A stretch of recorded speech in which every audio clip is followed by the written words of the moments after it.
yang kadang-kadang niat dia tu betul nak nasihat orang tapi jadi kartun, macam saya selalu sebutlah. Hadis cerita asal usul tembakau umpamanya, dia nak harap habaq jangan isap rokok, niat tu betul. Dialog iblis dengan tembakau pula, kita pun orang hantar tok WhatsApp, percayalah betul.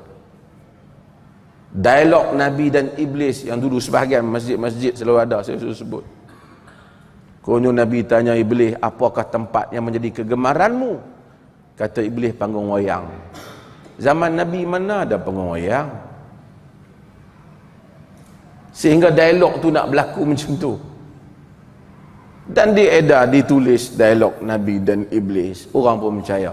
Tak apalah niat dia tu betul, tapi niat yang betul dengan cara yang salah adalah tidak dibenarkan. Ad-dikul abyad sadiqi wa sadiqu sadiqi Jibril, atau ayam putih ialah kawanku dan kawan kepada kawanku Jibril. Maka ada kepercayaan bahawasanya ayam putih ni dia ada kelebihan. Ni hadis palsu. Hadis palsu ni dia buat. Orang yang buat hadis ni macam-macam. Kadang-kadang orang tu dia disebabkan dia peniaga. Rumah dia ada ayam putih, dia buat ayam putih, dia senang pada Nabi SAW. Dia kalau jenis jual batu, dia sebut tentang batu, dia sandak kepada Nabi SAW. Maka sebab itu bahaya dengan hadis-hadis yang palsu yang seperti ini. Kadang-kala dia hilang kewibawaan agama, kewibawaan para Nabi. Kadang-kadang dia bunyi pelik-pelik. Dia kata, inilah doa, disebutlah tu, inilah doa yang dibawa oleh malaikat Jibril kepada Muhammad dengan katanya, wahai Muhammad, sesiapa yang tidak percaya pada doa ini maka kafirlah ia. Maka inilah doa jika ditulis pada mayat tidak terkena ia azab kubur. Jika digantung di rumah tidak terbakar ia, jika diletakkan di bahtera tidak tenggelam ia. Dia sandakkan Nabi tu. Sebab tu bahaya hadis palsu ni, dan orang pun percaya. Siapa semayang duha sekian-sekian dapat pahala 70,000 pada Nabi.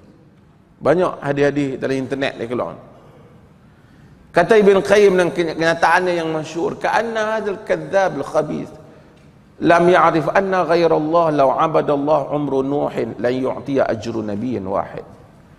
Seakan-akan pendusta yang keji ni tak tahu bahawa selain daripada Allah Ta'ala, jika sembah Tuhan sepanjang umur Nabi Nuh pun tak dapat pahala seorang Nabi pun.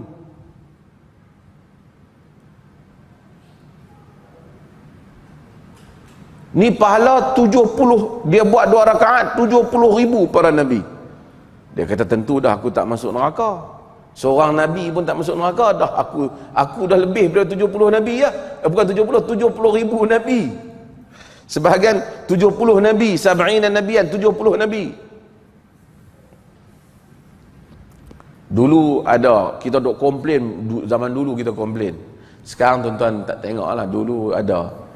Kalau semalam, bulan yang tarawih tu, bulan puasa dia akan ada fadilat malam pertama, malam kedua, malam ketiga sampai malam 30. Siapa semayang malam pertama dapat sekian. Semayang malam ni dapat berapa puluh ribu para mati syahid. Ada semayang malam tertentu seperti pahala Nabi Allah Ibrahim. Dengan 8 rakaat ataupun 20 rakaat dah sampai Nabi Allah Ibrahim ni. Tu dia kata aku tak masuk neraka dah. Nabi Ibrahim tentu dah tak masuk. Tahun lepas semayang, tahun ni semayang 2 kali Nabi Ibrahim. Sebab itu bahaya. Agama larang hadis palsu ni. Dia menjatuhkan martabat agama. Hadis yang menyebut siapa nama Muhammad, nama Ahmad, masuk syurga. Hadis tu ada kesan dalam masyarakat Melayu. Tak apalah orang buat nama Muhammad. Sebab tu orang Melayu semua nama dia bubuh nama depan Muhammad. Saya pun Muhammad Asri. Muhammad. Fauzi Muhammad. Daripada kena ada Muhammad tu baru masuk syurga. Tak apalah nama Muhammad tu tak salah, tapi dakwaan hadis tu tak betul. Kerana syurga ni bukan masuk nama dengan nama, masuk dengan nama.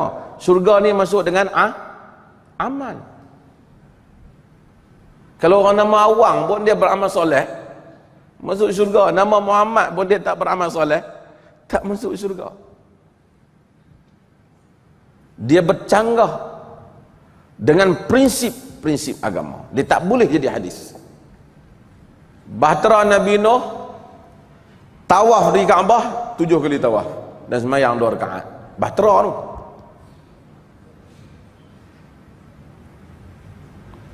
Maka orang pun, ini Imam Syafi'i herdik hadis ni. Yang ni dia kata apa?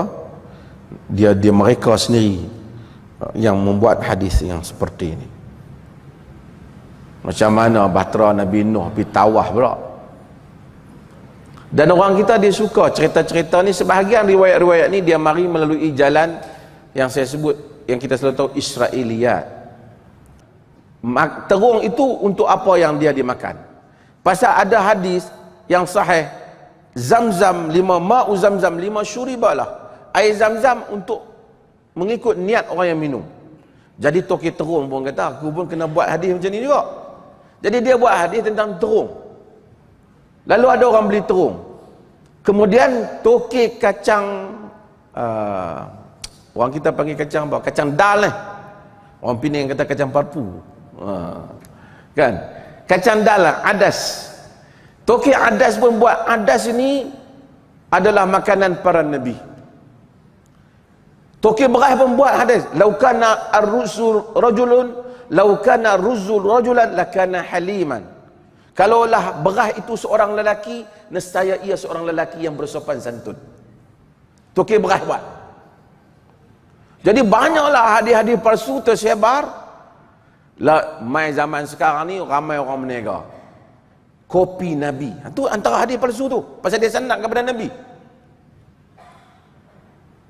Minuman Nabi.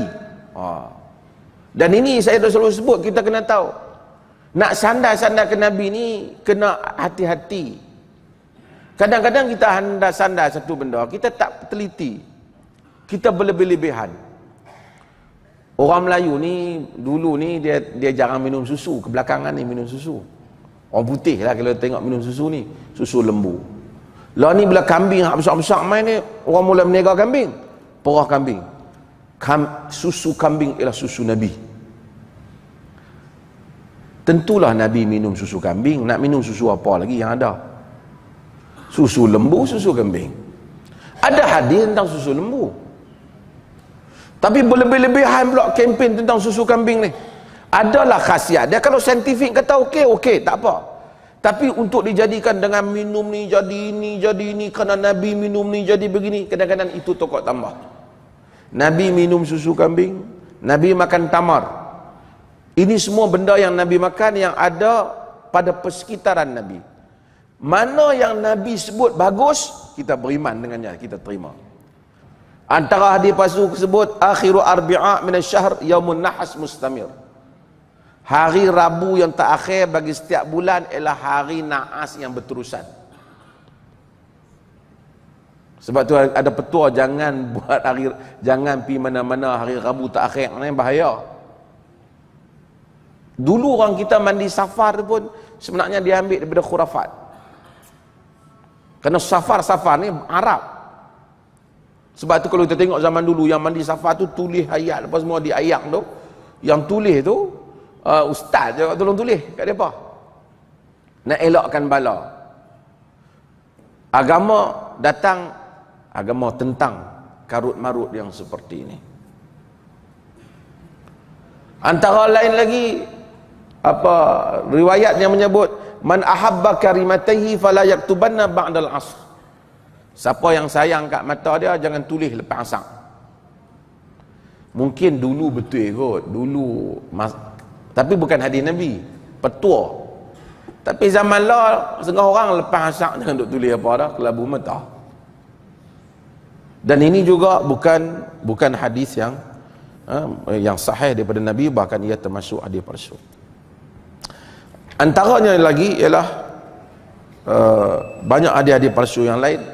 Sebahagiannya hadis-hadis yang menetapkan tentang sembahyang raghaib, sembahyang pada bulan Rejab. Semua hadis yang menetapkan tentang sembahyang khusus pada hari-hari khusus tidak sahih daripada Nabi SAW. Kalau kita jumpa hadis kata sembahyang Rabu, sembahyang Khamis, sembahyang hari Isnin, semua hadis yang menetapkan tentang fadilat sembahyang mengikut hari tidak ada yang sahih. Ulama hadis buat banyaklah ketetapan untuk tahu, untuk mudah orang awam faham. Hari yang sembahyang tentu hari Jumaat lah, sembahyang Jumaat. Termasuk juga tidak ada hadis yang sahih yang menetapkan basuh tangan baca apa, basuh muka baca apa masa nak wudu, seperti yang disebut dalam sebahagian kitab. Bukan cerita lah, bukan nak ni, tapi sebahagian kitab-kitab orang Melayu baca ni ada sebut, tapi hadis-hadis ni tak sahih. Termasuk yang tidak sahih umpamanya hadis-hadis yang menyebut tentang fadilat memakai serban. Pakai serban tu tak salah pakai serban tu. Nabi pakai serban tak? Ada hadis Nabi pakai serban. Ada tak fadilat tentang pakai serban ni? Ta'ammamu fa inna al-malaikata ta'ammamat, berserbanlah kerana malaikat itu berserban. Hadis-hadis ni tak sahih.